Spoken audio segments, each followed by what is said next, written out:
We told you about last week about arrests made after a child in Pecos was found locked inside a dog kennel.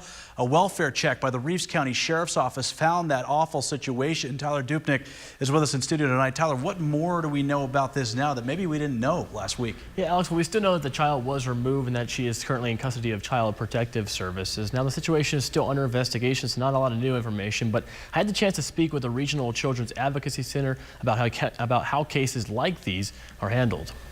In this RV, a 6-year-old girl was zip-tied in a dog kennel. And it really depends on the investigation and what they're able to get within the investigation. An investigation that is currently being handled by the Reeves County Sheriff's Office and CPS. It all has to do with how much substantial evidence they can obtain in order to make their case. And so when a child is being removed from the home, there has to be significant evidence for that child to be removed, or it's not going to be held up in court. And CPS will not have a leg to stand on in order to remove those children. Carrie Bronaugh is the executive director of Harmony Home Children's Advocacy Center, a center that covers Ector, Ward, and Reeves counties.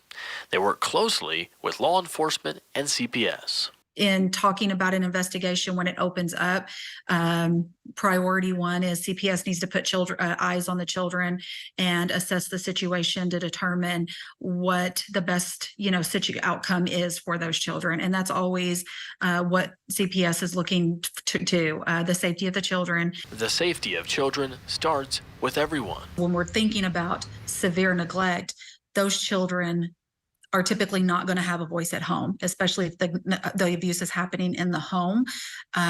So that makes it even more important for individuals, neighbors, teachers, churchgoers. If you have contact with those children and you suspect or you discover, you need to make the report. Making the report to law enforcement and CPS begins the process and investigation. If a child has to be removed, then there's going to be a criminal investigation. And so law enforcement's able to go in and do the same, take pictures, talk to neighbors.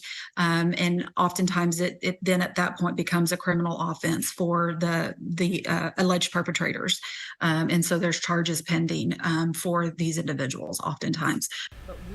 Now, those current charges in this case include injury to a child and abandoning or endangering a child. Bronaugh told me that Harmony Home will be meeting with law enforcement and CPS soon to discuss this case and see how they might be able to help in the investigation.